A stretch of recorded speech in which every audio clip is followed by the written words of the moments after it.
Despite being shorthanded, the Mariners have taken 2 of 3 from the Yankees on the back of some big offensive performances. We're going to look at Luis Castillo's strong Mariners debut today, tell you why even winning 3 games on this road trip was still a success, and how Seattle's deadline day additions will fit the club moving forward. All that and more coming up here on the Locked On Mariners postgame show. Colby, hit it. You are Locked On Mariners, your daily Seattle Mariners podcast. Part of the Locked On Podcast Network, your team every day.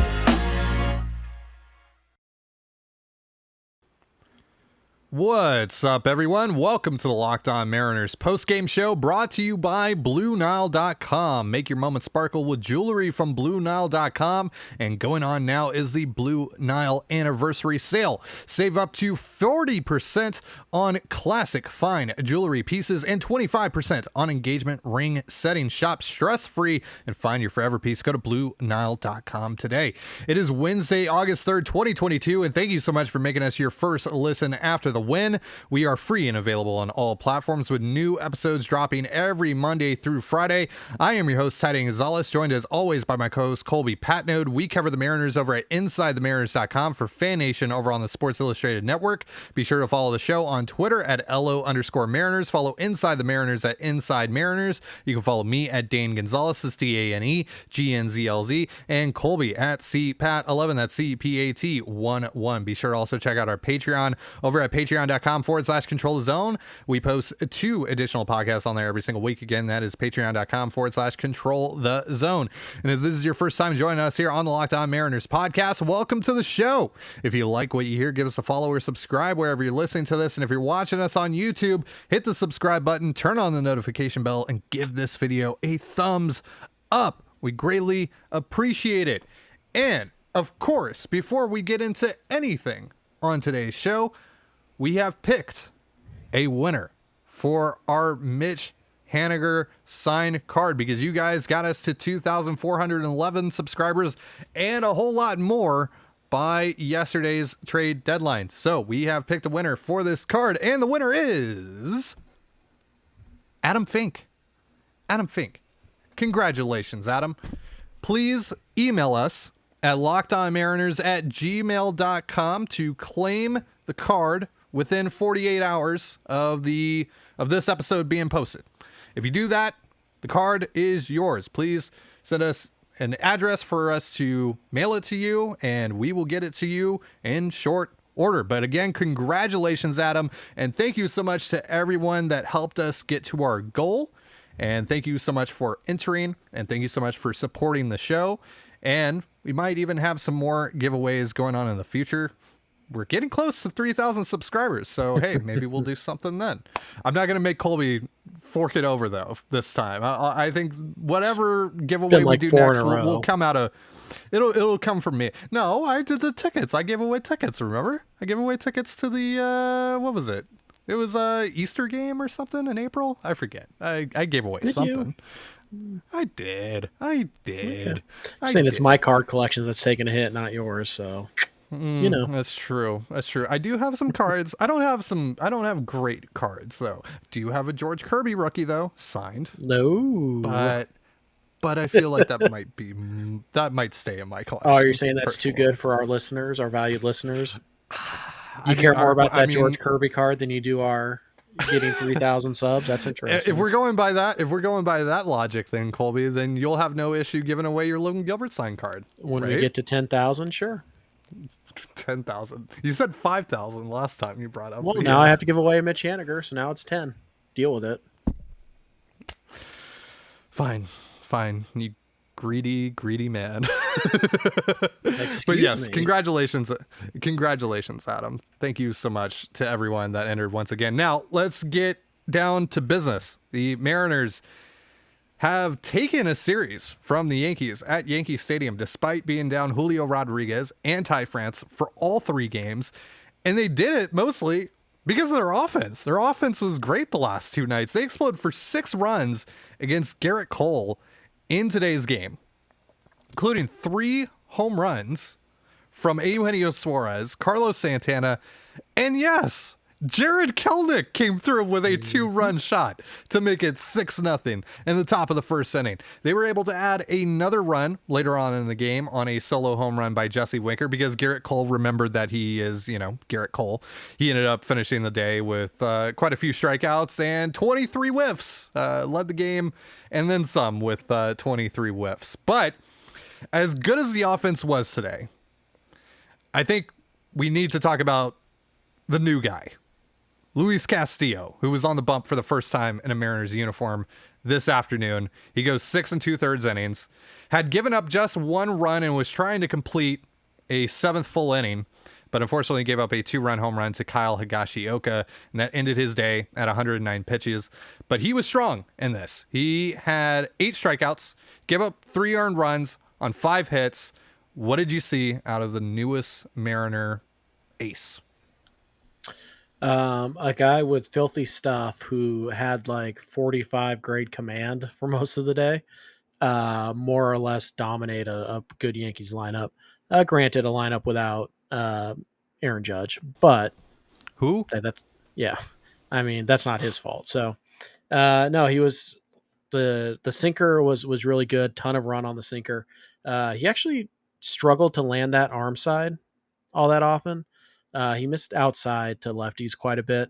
It was actually more the slider today that was kind of his go-to out pitch. It looked pretty good. He threw hard. He topped out at 100 miles an hour on one pitch. He worked a lot of 3-2 counts. He didn't get ahead of a lot of guys. The changeup, he didn't have a good feel for the changeup really at all today. So it was kind of weird because like Castillo looked good, and there was a 10-hitter stretch there where he looked unhittable. But kind of around that 10-hitter stretch, he was, for him, 55 grade Luis Castillo. So what you saw today at Yankee Stadium wasn't even the best Luis Castillo could be, and I think that should make Mariner fans pretty happy because he was pretty darn good, even with the struggles, and so some of that could be nerves, some of that is just Castillo's going to do that sometimes. Sometimes he'll walk 3 guys. Like he doesn't have pinpoint control. He's definitely a stuff over command / control type of guy, but he pitches with a lot of energy, and you see how nasty the stuff is. The stuff is as good as anybody in baseball. And so it's entirely possible the Mariners have acquired a let's say a soft 2, maybe a very, very good number 3, and that he becomes the number 1 that they believe he can be, because the stuff is absolutely there. Control command today was just a little bit off, but we did see him paint, and also, you have to give kind of like the CB Buckner tax when it comes to the balls and strikes there. So wow. There was probably 6 missed called strikes for Castillo in the 5th inning alone. Probably. And it was on the edges, but it was very clearly in the zone. There were a couple of pitches too that were like definitively in the zone, weren't even touching the edges. Like you saw it on the EQC tracer, and it was clear, just right there, smack dab, right in the zone, and just nothing from CB Buckner. Silence, absolute silence, no motion whatsoever. So terrible. He's bad. He's so terrible. He is awful. Also took a walk away from Gerrit Cole. I don't think that Cole swung on that 3-0 pitch or 3-1 pitch, whatever it was. He ended up striking out in that at bat. Wasn't even close. Yeah. By the way, that would have put runners on first and second, against Cole now. Yeah. I think Terrence was coming up next, so yeah. But still, it's. I gotta ask you, by the way, from Terrence's perspective, knowing that they just traded for Curt Casale, knowing that you're out of minor league options, knowing that you probably don't fit on this roster, how do you proceed the next few days mentally as a player, knowing that like you're probably getting DFA'd in the next week or 2, depending on Casale's health? It's tough, it absolutely is. But at the same time, you're trying to put like a performance out there that will get you into a favorable situation. I think it's almost a lock that Terrence will get claimed if he's put on waivers. maybe you could sneak him through now with Severino still floating out there. I don't know, but he's going to Mm, get claimed. So you know that your days on the Mariners are numbered. Luis is a smart guy. He's been playing, big league baseball for probably longer than he should have been because he was a Rule 5 draft pick who, got drafted way too early and he kind of torpedoed some of his development time.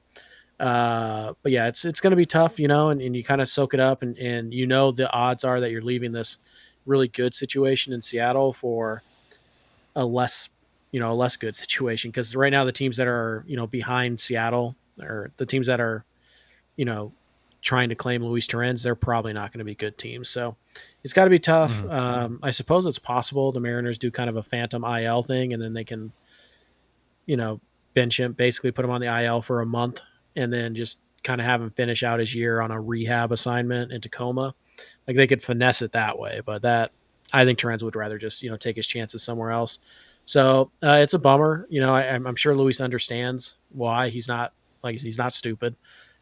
He can read the writing on the wall here, but it's got to be tough. So, mm, sometimes we forget about the other side of things. When you acquire somebody, you have to, you know, more or less sacrifice somebody off the big league roster. So it's a bummer. I've been a big Luis Torrens fan, but it's go time and he's just not performed whatsoever. So it's unfortunate, mm. but he'll get another shot somewhere else. I can't imagine that he's going to slip through waivers here. And he's probably got another week or so left until Casali's up, but yeah, it was another bad day for him. And he missed a couple of hangers that last year he would have absolutely blasted. So it's just, you know, it's unfortunate. It's a tough situation to be in, but it's kind of part of the life of a bench MLB guy. That's kind of the life you live. Lastly, before we move on to our next segment, I'd be remiss not to mention JP Crawford, who, I mean, Colby, have you seen an individual defensive performance as good as JP Crawford had today? There's probably some Brendan Ryan games that I'm not thinking of right now, but Mm-hmm. yeah, it was startling. I kind of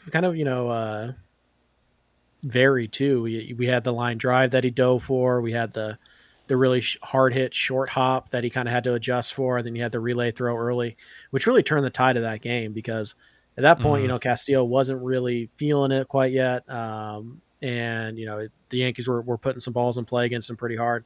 And JP made that play. And after that, Castillo went into cruise control until the seventh inning. So, yeah, it was a great day for him. And I think he even got a couple knocks today. So it was a really good day at the ballpark for JP Crawford. Yeah, very good day for JP. That throw to home on the relay was ridiculous. That was a seed from Mm-hmm. short left field to Luis Torrens there to get the tag on. Was it Andrew Benintendi? Doesn't matter. It was a great throw by Yeah. JP Crawford. Great day in the field by JP Crawford all over the diamond. He saved the Mariners at least one run in this game, if not more. Just sensational stuff all around. This was a great game for the Mariners in really all three phases, from the offense to the pitching to the defense. They were spectacular for the most part today, and they walk out of Yankee Stadium with a big series win. They wrap up this gauntlet of a road trip 3-4, which at face value isn't great. It's not amazing, but when you think about the teams that they had to face, the two best teams in the American League, and the fact that they had to play most of these games without Julio Rodriguez or Ty France, it's pretty impressive. And I think the Mariners should feel pretty good about themselves as they head back to Seattle and they get a much needed off day tomorrow. We're going to be talking more about the importance of winning these 3 games on this road trip, and how that allows the Mariners to build some momentum here as they head back home in just a moment. But real quick, a reminder: this episode of Locked On Mariners is brought to you by Blue Nile. Whether you're ready to pop the question or you're celebrating a milestone moment, find jewelry as unique as them with the modern convenience of online shopping at BlueNile.com. Blue Nile has simple online tools that let you choose the diamond shape, size, and clarity, as well as setting style. Blue Nile's bench jewelers will then handcraft their perfect engagement ring, and each ring will be a one-of-a-kind. Looking for fine jewelry but having trouble choosing? Blue Nile has jewelry experts on hand 24/7, available via phone or chat to help you find a memorable gift at every budget. Make your moment sparkle with jewelry from BlueNile.com, and going on now is the Blue Nile Anniversary Sale. Save up to 40% on classic fine jewelry pieces and 25% on engagement ring settings. Plus, every order is insured, ships free, and arrives in discreet packaging that won't give away what's inside. Shop stress-free and find your forever piece. Go to BlueNile.com today. You're listening to Locked On Mariners post-game show, and thank you again for making us your first listen after the game. So this was a huge win for the Mariners because it gave them a series win. They end up splitting the two series that they had on this road trip. They lost the one in Houston, of course, 3-1, and then win this one 2-1. And they end up going back home. They got a 4-game set in 3 days with the Angels. They're going to be playing a doubleheader on Saturday to make up for the second game that was postponed due to the lockout earlier this year in early April. But they're going to get a much needed off day tomorrow. They're expected to have Ty France back on Friday, maybe even Mitch Haniger as well. So things are starting to look up. Things are starting to get a little bit better for the Mariners in terms of their health, and they're starting to get guys back into the mix here.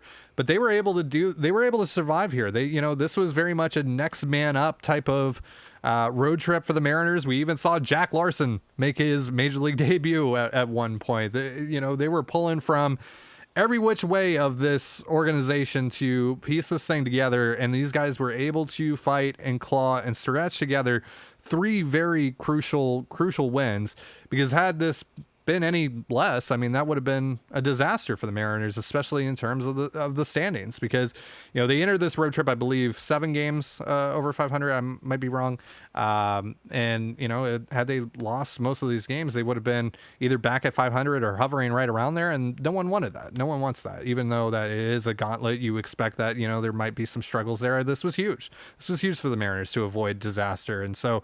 What do you think about what this team was able to do on this road trip? How impressed are you by this group of guys that, despite being down some of their really big key pieces, were able to come through with, I would say, a fairly successful road trip? Yeah, I think you have to say it was successful.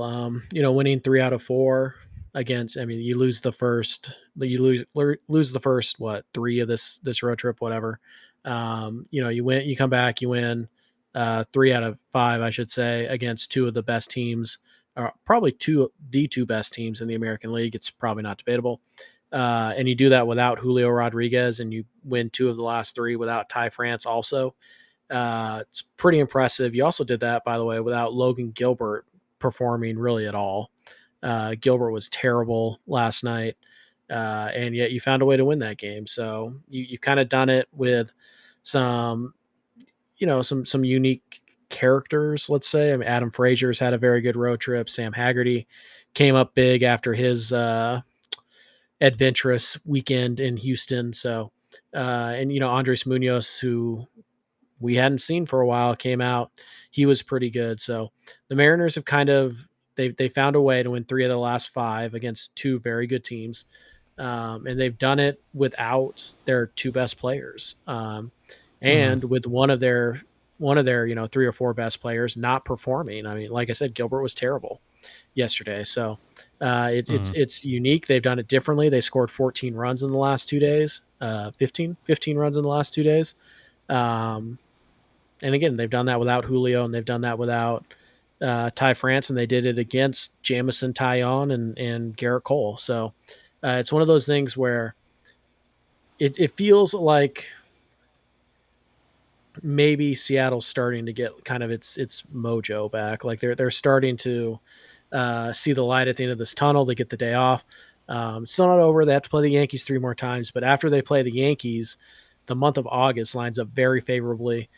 They get, I believe now, 3 Thursdays in a row off, so they can kind of, manipulate their rotation and their bullpen as they need to. So to me, I think, this is 3 and 4. They're 6 and 7, I want to say, since the All-Star break. which is, I mean, frankly, huge because we talked about that 20-game stretch coming out of the break and how the team could go 10-10. That would be very impressive. And we weren't even thinking that you weren't going to have Julio and Ty France for a lot of Yeah. that. So it's still some work to do. You really want to take this series against the Angels because the Yankees are going to come in. You're going to get Gerrit Cole again. You might get Frankie Montas. We'll see when he makes his debut. And you're probably going to get like Nestor Cortez in there as well. So you need to prepare. You need to build up your win total a little bit because there's a decent chance you get swept by New York. But as you just saw at Yankee Stadium, the Mariners can hang with anybody when they play well. So go against the Angels, who still don't have Mike Trout, who just traded away one of their best starters, traded away their closer. You got to find a way to win 3 or 4 against the Angels.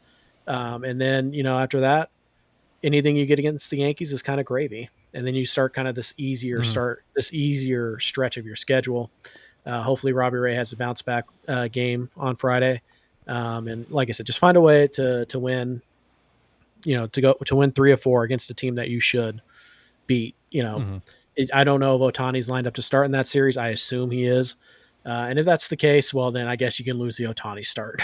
Like nobody's blaming you for that. But win the other 3 games. Is Trout playing in those games? Is he back I have yet? not seen Trout back in the lineup yet. No. So we'll see. My guess is yes, just because Mike Trout likes to torture the Mariners. Not fight them, just torture them. He'll send other people to fight for him. But, oh, yeah, first time we've seen the Angels since the incident. Oh, yeah. So we'll see how T-Mobile reacts to that. That'll be interesting. Unfortunately, we won't get to see Castillo embarrass the Angels, but I guess we'll watch him try and embarrass the Yankees for a 3rd straight time. Yeah, so that's the other thing, right? You mentioned how tough the pitching matchups will be from the Yankees side of things, but hey, the Mariners are going to be going after the Yankees with Luis Castillo. I think Robbie Ray is set up to pitch in that series as well, so they're going to be in a good spot. George Kirby potentially. Yeah, I think so. We'll see. We'll see what they want to do with their rotation after the doubleheader as well. Because right now they're kind of keeping a 6-man rotation going because of the doubleheader. So we'll see how that all works out. Just don't let Marco Gonzalez face the Yankees again, please and thank you. Yeah, with the off day on Thursday, I'd be good if I never had to watch Marco Gonzalez pitch against the Yankees again. Thanks. you might. Honestly, the way he's throwing right now, he'll probably cut off the against the Yankees part and still be pretty accurate. Poor Marco, just it's so we know how Luis Castillo is going to fit. We know how Kurt Casale is going to fit eventually when he comes back from injury. But how are Matt Boyd and Jake Lamb going to fit on this roster? Let's talk about it in just a moment. But real quick, a reminder, this episode of Locked On Mariners is brought to you by BetOnline. BetOnline.net is the fastest and easiest way to check in on all your betting needs. Find all your favorite sports and events at the #1 online source for odds, lines, and games. Find reviews and news of every league, including Major League Baseball, NFL, NBA, NHL, combat sports, esports, and even golf. BetOnline continues to be the top online resource for all your sports wagering information. From live in-game betting, scores, and podcasts, they have you covered. Head to BetOnline today or use your mobile device and learn more about the trends and action. BetOnline is where the game starts.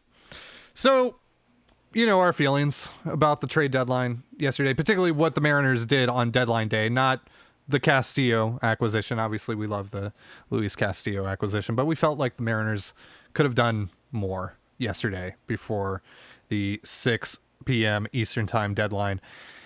But it is what it is now. At this point, this is the roster. These are the moves. These are the players that the Mariners are going to try and break their 20-year playoff drought with. So how does it all fit together? And there are a couple of pieces here that I'm kind of confused still as to how they're actually going to fit into the whole puzzle here of the Mariners roster, especially once guys like Mitch Haniger, Taylor Trammell come back. Specifically, I'm talking about Jake Lamb, who with the Dodgers through 25 games this year, historically he's been a third baseman dating back to his days in Arizona. But this year with the Dodgers, he's only played first base and corner outfield. And I mean, the Mariners kind of have quite a few of those guys already on the roster. Guys. So right. Yeah. And so it feels like if Jake Lamb were to in theory, take Dylan Moore's roster spot or Sam Haggerty's roster spot, that the Mariners would be losing quite a bit of versatility here. So, first of all, Colby, how the heck does Jake Lamb even get at bats? And second of all, who does he replace on this roster? Yeah, so I imagine the Mariners are going to use Lamb basically how the Dodgers did, and that is almost exclusively against right-handed pitching. You don't want to use a roster spot on like a pinch hitting specialist. The guy has to be able to start a couple times a week. Otherwise, he's not worth a roster spot, which is why Dylan Moore should be sent down. But anyways, it's not the Dylan Moore hour. So basically, I don't know. It's kind of weird because honestly, what might make some sense here, as weird as this is going to sound, it might make some sense to start Jake Lamb in left field against righties and let Jesse Winker handle lefties. I mean, as weird as it sounds, but look at the numbers. Imagine saying that to your self in March. Baseball's crazy out here, man. So, but Jesse even looks better against lefties than he does righties. You're really struggling with that inside fastball coming from the righties. He, for whatever reason, it doesn't affect him from coming from the left side. So maybe that's the move. You have to do things unconventionally sometimes, and you have to treat Jesse Winker for the player that he is, not what you wish he was. I think there's a decent chance that Kyle Lewis gets sent down. I know the Mariners really like him, and I do too. Who doesn't? Everybody likes Kyle Lewis, but he's had an awful road trip. He just doesn't look right at the plate. But and frankly, Colby, he hit a home run. Great. And the other 12 at-bats? Yeah. And I was told Joey Gallo wasn't a fit on this team. But hey, you know what? At least Joey Gallo gives you defense and base running. You know who doesn't do that? Kyle Lewis. Like, I wish it wasn't true, but I feel like people right now, it's really sad, man. It is, but I feel like people are dreaming on the Kyle Lewis from 2020, from August of 2020. And that guy does not exist. It's been 2 years. He is never playing center field again. He hasn't been like, I think people pick out that month. They're like, look at that upside. And it's like, yeah, for 1 month, if you look at the other 3 months, he's been healthy in his big league career. He's been okay. He's been good. He hasn't been a star. Like this is not an all-star upside guy. And maybe he would have been if it wasn't for the knee issues. But Kyle Lewis right now, honestly, Jake Lamb gives you a better shot than Kyle Lewis even. And I think they kind of want to use Kyle Lewis and Carlos Santana as kind of a platoon DH thing, which kind of doesn't make sense because Santana's better against lefties than he is righties. So I don't know what the plan is with Lewis. He's kind of a wild card here. And he does have options, so you can't send him down.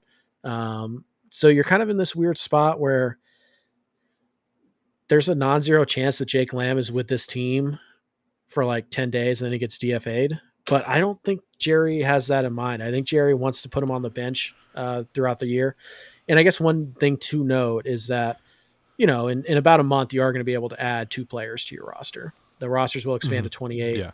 So honestly, if I were Jerry, what I would do is if I were Jerry and Scott, Haggerty is going to be my backup, like everything. He's my utility guy. I'm going to use Dylan Moore's injury to essentially, put him in AAA for a rehab assignment where he can play every single day.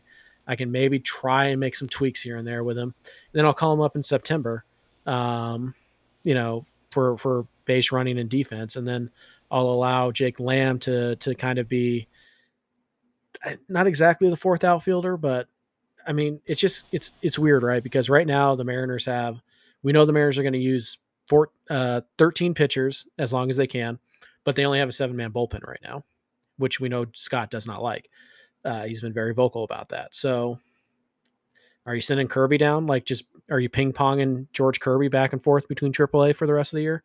What are you doing with that situation? Are you just moving someone to the bullpen permanently? I think when you look at Lamb in particular, I think he's going to have a role, and we know Casale is going to be on this bench. We know that they're going to keep at least one of Moore or Haggerty on this bench. And then we have the kind of the platoon of Carlos Santana and blank, right? And honestly, Santana and Lamb, it's a pretty good platoon. So I think that's probably the move. And then of course we still have Haniger, needs to come back. We still have maybe Taylor Trammell. They might send him down. We'll see. It's a very weird puzzle, and I'm not quite sure where Jake Lamb fits. I think he can help. I just don't quite see the role yet. And even Jerry was pretty vague about how they're going to use him. Kind of feel like he's going to end up getting innings at second base. I do too, and I'm like, which is a spot he's never played before. And he's like a fringe third baseman in his prime, and that was a couple dozen surgeries ago. So I'm like, I don't know, man, because again, and by the way, the DH platoon thing, fine, but you're going to want to cycle Haniger through there, right? Like, of course you are. So I don't know. Right now, the Mariners bench is what? Haggerty, Torrens, who are the other guys on the Mariners bench? Haggerty, Torrens.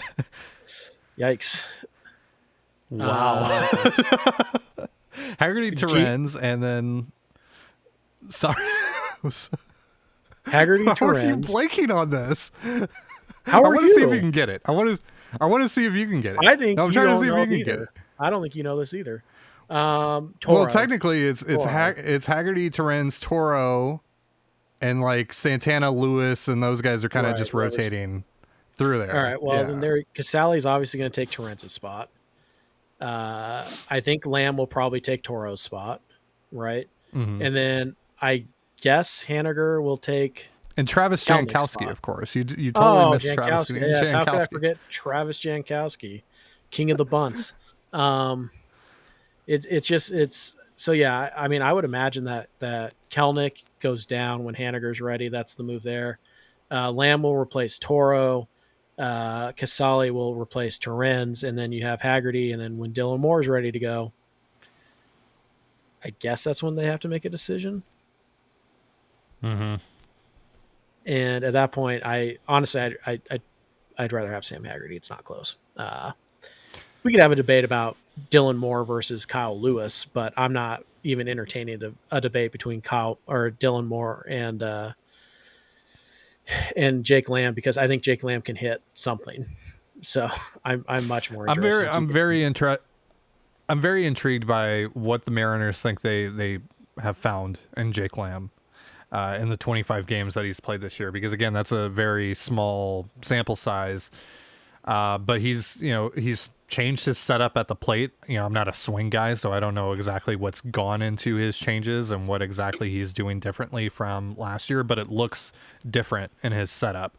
So, and that has kind of shown up as well in his numbers this year. He's running the second highest hard hit rate of his career, and he's running what is tied for his career high in barrel rate as well. So again, very small sample size, but it's interesting. It's interesting when guys reinvent themselves a little bit, especially someone like Jake Lamb, who has gone through injuries and has really struggled over the last 5 or so seasons since he was an all-star back in Arizona.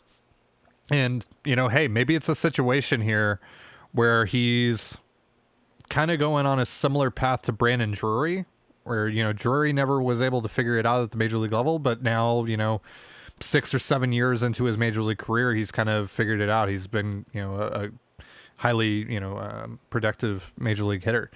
So I'm interested to see what they have identified in Lamb and how that all fits together. I just think from a positional standpoint, though, it's a difficult fit for the Mariners.